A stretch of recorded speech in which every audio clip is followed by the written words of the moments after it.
À présent qu'on a pu afficher notre liste à l'aide de la directive ngFor, parlons d'un autre concept, le concept de data binding. Et pour cela, prenons pour exemple le code avec lequel on a inséré l'image dans notre liste, le image tag.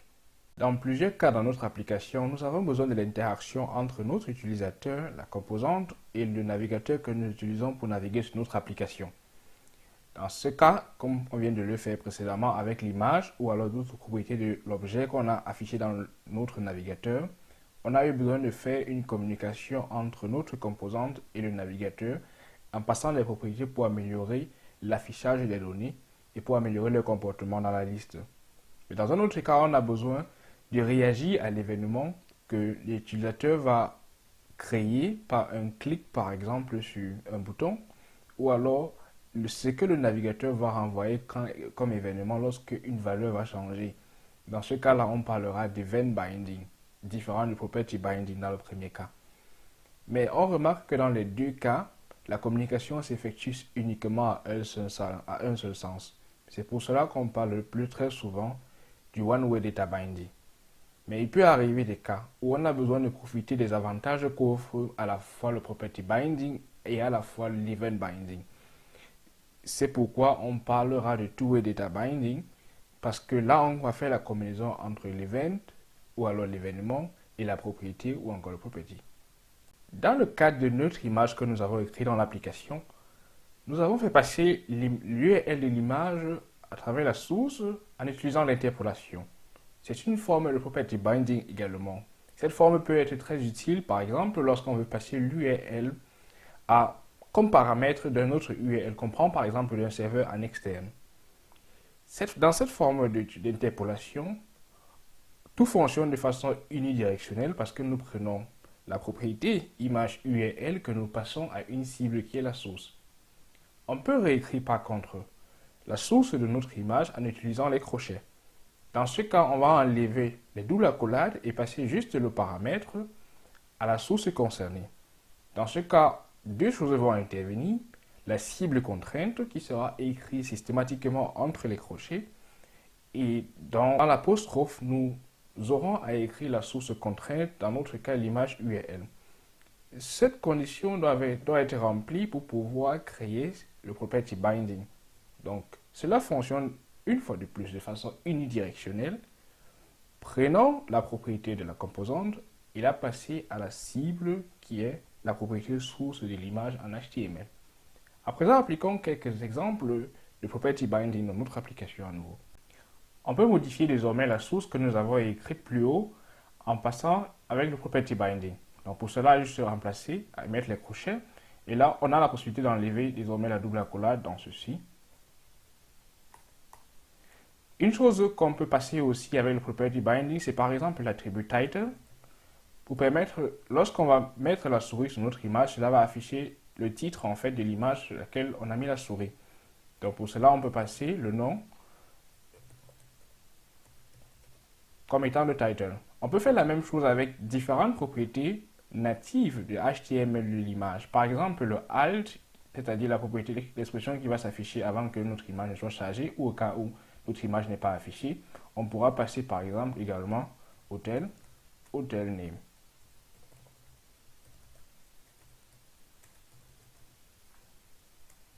En remplaçant ainsi, on se rend compte que notre image est bien sûr encore affichée, puisqu'on a changé juste la forme et passé de l'interpolation au property binding.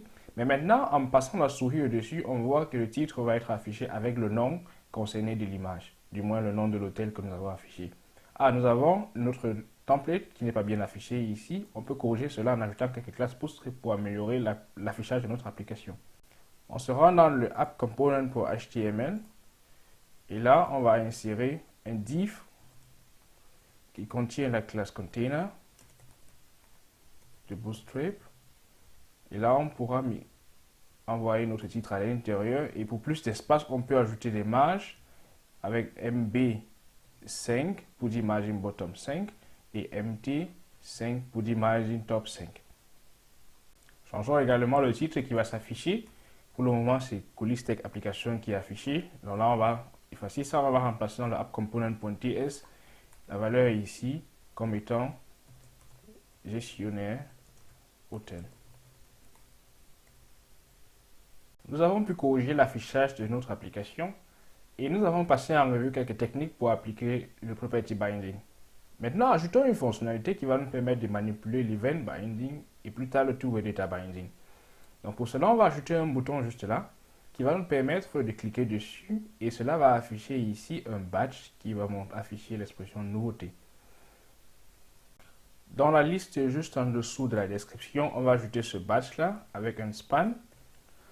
Dans ce span, on va donner la classe de Bootstrap badge. On va donner un badge pin. Et ensuite badge primary. Ou alors une info pour avoir une couleur un peu plus verte. Donc là, on va afficher là-bas nouveau comme étant le texte qui va s'afficher. Donc maintenant, on a besoin de notre bouton. Et pour cela, on peut se rendre juste en dessous du titre et on va créer un nouveau bouton. Et ce bouton-là prendra la classe btn primary de Bootstrap. Et à l'intérieur, on a juste besoin de mettre afficher nouveau. Là, on a notre bouton qui va s'afficher et on a les badges nouveaux qui vont s'afficher également. Donc, le but de l'opération est maintenant qu'en cliquant dessus, de faire disparaître ou alors de faire apparaître, si cela a disparu déjà, notre élément nouveau. Nous avons besoin de deux choses. D'une propriété qui va vérifier l'état de l'affichage de notre badge et d'une méthode qui va s'occuper de faire varier l'état d'affichage de notre badge. Donc pour cela, on va créer une nouvelle propriété publique, bien sûr, puisqu'elle doit être visible depuis notre template. Public show badge qui sera de type boolean. Donc un type boolean est soit true, soit false. Donc par défaut, il est false. Et ensuite, on a besoin d'une méthode public toggle is new badge qui sera de type void. Donc on ne va retourner rien en retour. Donc on va prendre notre variable this show badge et ce qu'il va faire, c'est qu'il va juste retourner lorsqu'on va appeler cette méthode le contraire de ce qui est déjà là. Donc si c'est true, il va nous donner false. Si c'est false, il va nous donner true. Donc lorsque c'est fait, il va sauvegarder notre composante et venir ici. Donc on va dire que notre badge nouveau va être affiché seulement si cette valeur-ci est vraie. Donc pour cela, on va utiliser à nouveau ngIf ish show badge autant pour moi. Donc lorsque ceci sera vérifié, alors cela pourra être affiché. Donc maintenant, procédons à l'event binding. Donc pour cela, on va utiliser un click event. On va voir que la syntaxe est quasiment pareille que dans le cas du property binding, sauf que cette fois-ci, on utilise les parenthèses. On va utiliser click à l'intérieur. Et cette expression click va renvoyer un événement. Et lorsque cet événement va apparaître, du moins va être lancé, on va faire appel à notre méthode qu'on a créée plutôt dans notre TypeScript. Donc on va appeler cette méthode-là toggle is new batch. Personnellement, lorsque le nom de la fonction de la méthode est déjà un peu long, je préfère copier simplement et venir remplacer pour me rassurer que je n'aurai aucune erreur derrière que je vais chercher parce que j'ai fait une erreur d'écriture par exemple. Désormais, lorsqu'on va venir sur notre bouton et cliquer afficher nouveau, on va voir que ces badges là vont être affichés et lorsqu'on clique dessus à nouveau, ils vont disparaître. Mais ce n'est pas très intuitif lorsque tout le temps c'est écrit affiché ici. Ajoutons peut-être une icône et changeons le texte pour que cela varie entre afficher et cacher l'expression nouveau. Pour les icônes, je vais me servir de la librairie pour icônes de Google Material Icons. Donc vous pouvez utiliser toute autre librairie pour cela. Donc pour cela, je vais taper npm install material-icons et l'ajouter à mon paquet JSON. Donc pendant que cela va procéder à l'installation, observons ici afficher nouveau.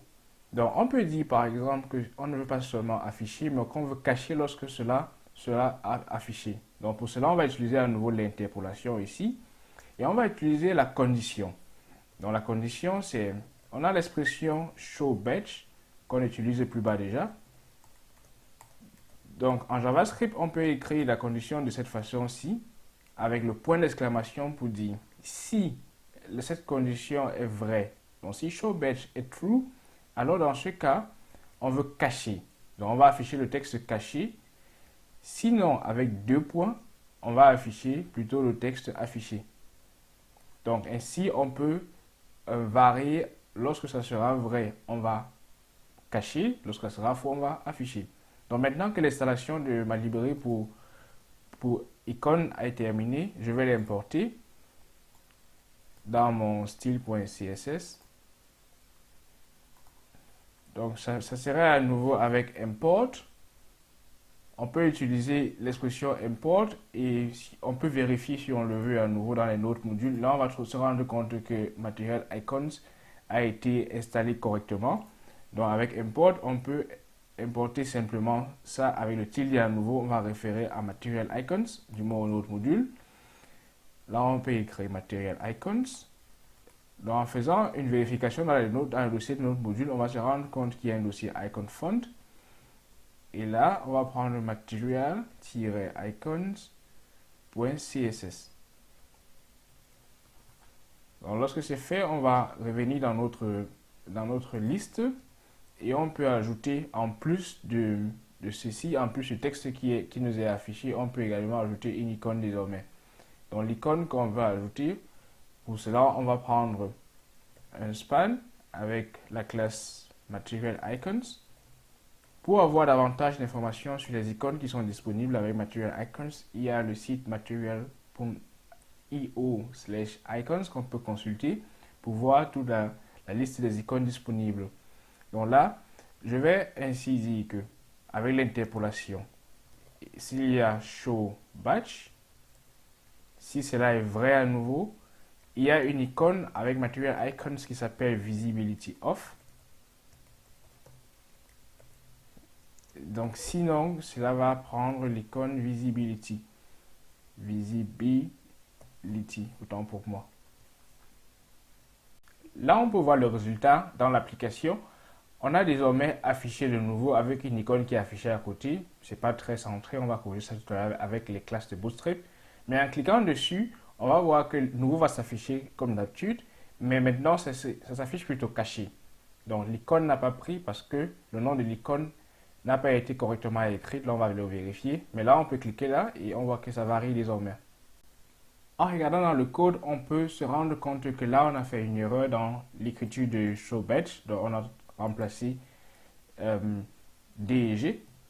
Donc, si on corrige cela, on devrait pouvoir voir l'icône concernée dans notre liste. Donc là, profitons par l'occasion pour pouvoir modifier un peu l'affichage de notre bouton et pouvoir centrer les éléments.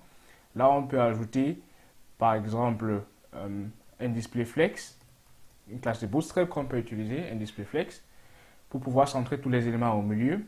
On va mettre notre élément ici dans un span également. Là, on est sûr que les éléments vont être centrés. Mais bien sûr, lorsque on applique le display flex, les éléments vont se coller les uns les autres. Donc, c'est pourquoi on va ajouter un margin left de Bootstrap ici également pour pouvoir laisser un peu plus d'espace. Désormais, nous pouvons cliquer sur notre bouton afficher et cela va changer l'icône et changer également le texte et afficher désormais caché. Donc, on peut cliquer ainsi et afficher les batchs concernés pour nouveau. On vient de passer en revue deux façons de faire une communication unidirectionnelle avec Angular à travers le property et le event binding. Maintenant, on veut tirer profit des deux, de la combinaison des deux. Cela passe par le two-way data binding. Pour pouvoir expérimenter cela, on va ajouter une autre fonctionnalité tout juste là pour pouvoir effectuer la recherche dans la liste de nos hôtels.